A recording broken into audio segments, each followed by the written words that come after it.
Welcome everyone to History Gone Wilder, part of Half History Will Travel. I'm your host, the Wilder historian, Dr. Lucas Wilder, and last time I covered the Confederate attack at Fort Donelson. Now, I continue with that attack as Union General Ulysses S. Grant attempts to stall the successful rebels.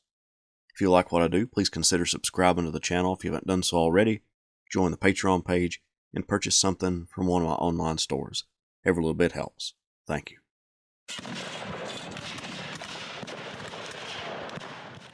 Union General John McClernand's right flank was collapsing, and collapsing fast.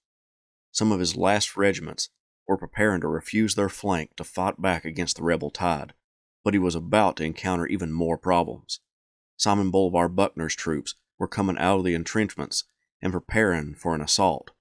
First, only 3 regiments were deployed, the 3rd and 18th Tennessee and the 14th Mississippi. They attacked W.H.L. Wallace's brigade, coming under a terrific artillery barrage that intimidated them, as well as heavy musketry from the infantry in their front. The regiments broke for the rear, with the Mississippians remaining closer to the enemy. One soldier remembered a 15-year-old Mississippian watching his regiment running away and was calling on his regiment to reform and charge the Yankees again. The tears were rolling down his face, and I think he would have gone alone if an officer had not taken him to the rear. Buckner rode up to the Mississippians and yelled, "Mississippians, look at those Virginians driving the enemy from our soil. Is it possible that you are going to leave them to do the fighting? No, never. Your general will lead you." A renewed effort by Buckner and Brown saw more rebel regiments advancing against the Federals. Amazingly, Wallace was holding out. To his right, the mass of rebel soldiers were running out of ammunition, which slowed their attack, and the success made their formations chaotic. But Colonel William Baldwin wanted to continue the attacks and began looking over the battlefield for regiments to help him launch another one. He found the 2nd Kentucky, who hesitantly agreed to join. The pressure was too much for Wallace, who was now confronted on 3 sides: Buckner to his front, Gideon Pillow to his right, and Nathan Bedford Forrest's cavalry to his rear. One young cavalryman described his role in Forrest's attack. "I lost control of my horse and he carried me beyond the battery into the infantry support of the enemy. I made a circuit, and on my return a Federal soldier fired at me when I was not more than 20 paces from him. I was mounted on a spirited animal, and it was running and jumping so unevenly that I happily made a very evasive target, and the soldier missed his aim, just grazing my right shoulder, taking the width of the ball out of my coat and cutting a crease in the flesh. The shot was fired as I was approaching the man, and as I passed within a few feet of him, I shot at him twice with my 6-shooter, but could not tell whether or not my shot struck him. I was a good marksman, and under ordinary circumstances I would have been sure of my aim, but it behooves me to tell you that I was far more bent on getting out of this dangerous situation than on killing an enemy." Wallace and Morrison's brigade retreated, with the exhausted rebels giving chase, but slowly. The Confederate brigades had now pushed away 4 Union brigades, but their ammunition was extremely low, and they were exhausted from hours of fighting. Lew Wallace was making his way to the Union right as William Wallace's brigade was pulling back. Lew deployed John Thayer's brigade to confront the Confederate juggernaut. Fortunately for Lew and McClernand, broken units were reforming and additional reinforcements were making their way to the Union right. A formidable line now formed to combat the rebels. A Missourian remembered standing and intercepting the Confederate attack. "Sometimes when a cannonball or bombshell would pass over my head, the peculiar whizzing noise would cause me to dodge down my head. This is impossible for any man to avoid, for it is perfectly natural for anyone to do so. At first I commenced dodging the musket balls, but I soon gave this up, for they came so thick and fast that one had no chance to move his head in any direction." The Confederate brigades descended upon the new Union line, but this time it didn't budge. The problem for the rebels wasn't just that new Union troops were now on the field, but they lacked ammunition. Many of them still had flintlock muskets, and the melted snow made their weapons unusable. As that lull began to cover the battlefield, Buckner received orders from Gideon Pillow that the brigades were to retreat back into the entrenchments. Buckner was astonished. The day had been won, and he felt that leaving would undo all the good his men had done. The Forge Road was now open for a retreat to Nashville. The plan had worked. Buckner went into the entrenchments and found John Floyd, the overall commander, and told him that Pillow had ordered a retreat to the works. Floyd said he would change the order, and for him to hold his men in readiness. but Buckner would soon get orders to withdraw. Floyd hadn't altered Pillow's orders.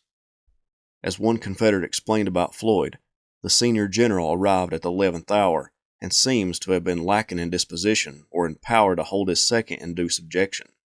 The latter had been on the ground for about a week. He was full of energy and physical activity, and possessed rare executive ability. He was restless under restraint, probably prone to insubordination, and it was almost impossible for him to yield his scepter to a newcomer. He gave orders affecting the whole army without any known rebuke. Joseph Drake's brigade would be left on the field, but the rest of the brigades would move back into the entrenchments. On the Union side, the best reinforcement arrived on the scene, Ulysses S. Grant. He heard reports of the rebel attack and quickly deciphered the situation. This hadn't been a simple offensive to bring battle, but a breakout attempt. He knew that if his troops were disorganized and exhausted, that the rebels would be too, and to prevent their escape, he ordered a retaking of the original position and attacks against the whole line. He told McClernand and Wallace, "Gentlemen, the position on the right must be retaken." Then he remarked, "The one who attacks first now will be victorious, and the enemy will have to be in a hurry if he gets ahead of me." Lew Wallace's men pushed back Drake's brigade and began to reestablish the Union right flank. Meanwhile, Charles F. Smith on the Union left had seen little action, although one of his brigades under John MacArthur had been loaned to McClernand and been pushed back during the massive Confederate attack. Grant's orders to push against the rebels at all points also included Smith's division. Not trusting his own staff, Smith acted as his own chief of staff in deploying his troops. He rode up to the 2nd Iowa and declared, "I see skulkers. I'll have none here. Come on, you volunteers, come on. This is your chance. You volunteered to be killed for love of country, and now you can be. You are only volunteers. I'm only a soldier, and don't want to be killed. But you came to be killed, and now you can be." Smith chose them to spearhead the assault, with 2 brigades to support them. The flank they were positioned to attack was lightly defended, essentially just one regiment, with 3 of its companies spread out to the west. When Smith's division moved out, Smith recalled that the Iowans maneuvered steadily over the open space, down the ravine, and up the rough ground, covered with heavy timber in unbroken line, regardless of the fire poured into it. Smith didn't just order his men into battle, he joined them in the advance. One soldier remembered him as such.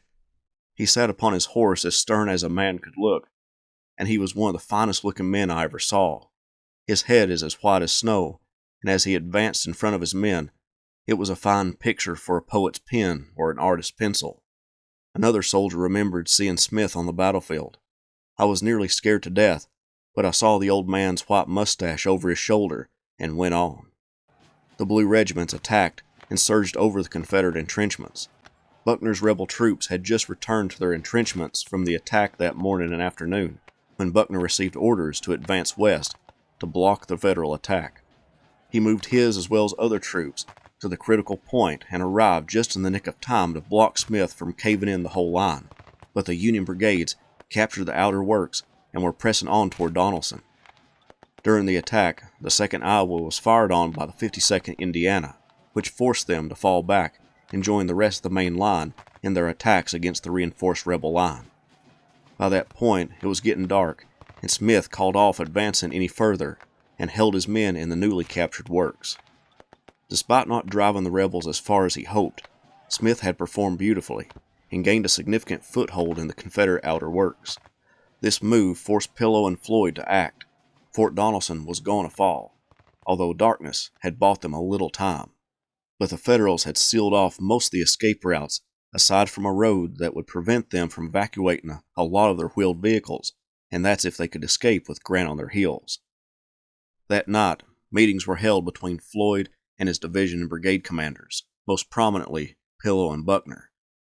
Pillow argued that an escape could be accomplished, but Buckner felt that even if they did try another breakout, that it would end in losing more men than it would save. Scouts reported that the old Charlotte Road, their only escape route, was flooded from backwater from the Cumberland River. Eventually, basically all 3 men agreed on surrender. However, there was a problem. Pillow stated that he would never surrender his command or himself. Floyd, the overall commander, had been Secretary of War during the secession crisis and opening stages of the war, and believed he would be tried for treason or at the very least misappropriations of public funds and property. He wouldn't surrender and declared that he would escape with the troops he entered Donelson with aboard 2 steamers that would be at Dover around dawn. Buckner said he would surrender the garrison, so Floyd turned command over to Pillow, the next in line. Then Pillow turned command over to Buckner. Pillow and Floyd weren't the only ones leaving Donelson. Nathan Bedford Forrest and his cavalry were also leaving, Forrest declaring that he didn't come there to surrender. He would move out along the old Charlotte Road, which had been reportedly flooded. Buckner sent a courier with a white flag over to the Union side. The message finally got to Grant after passing through Smith's hands, and Grant began to write a response to Buckner's request to discuss surrender terms. Grant, with Smith also encouraging this rhetoric, penned some of his most famous words back to Buckner. No terms except unconditional and immediate surrender can be accepted, and adding, I propose to move immediately upon your works. Buckner agreed, and white flags began to fly from the Confederate works. Gradually, Union troops began entering the outer works, but it would be John McClernand's division that made it to the river batteries of Fort Donelson and raised the United States flag over it, firing a 13-gun salute from a battery as it was raised. Smith reached over and met Buckner, who extended his hand. Smith refused the gesture. Buckner said, General Smith, I believe I am right. Smith responded, That is for God to decide, not me, for I know I am right. A few minutes later, Grant arrived. Buckner and Grant had known each other since their time at West Point, and it was Buckner who had helped the desperate Grant out when he needed funds years before. Buckner informed Grant that Pillow and Floyd had escaped, and Grant said he was glad about that, because he would rather have that kind of leader commanding troops against him than in a prison, for he knew he could best them. Buckner playfully said that if he had been in charge, Grant wouldn't have gotten up to Donelson as easily as he did. Grant responded that had Buckner been in charge, he wouldn't have tried the way he had. Grant now offered to take care of Buckner and his expenses, but Buckner declined, saying that he was well taken care of, but that he wanted his men to be looked after. He asked Grant to send a staff officer to do so. Grant responded that his staff was disorganized and he couldn't spare one to do that. Buckner replied that his staff was organized and he would place them under Grant if the Union general would allow that. Grant agreed, and as Buckner's son explained, this presents the remarkable picture of a recently captured general issuing orders to the members of his captor's command. The rebels stacked their arms and became prisoners of war, and Grant gained another victory. The Union lost 507 killed, 1,976 wounded, and 208 missing or captured, for a total of 2,691. The Confederacy lost 327 killed, 1,127 wounded, and 12,392 missing and captured, for a total of 13,846. February 16th changed the course of the war. The capture of both Fort Henry and Fort Donelson broke the back of the Confederate defensive line in the west. The Cumberland and Tennessee rivers were now under Union control, and the Confederate troops across Tennessee and Kentucky were withdrawing south. Grant's star was rising, and rising fast, as he produced another victory for the Union.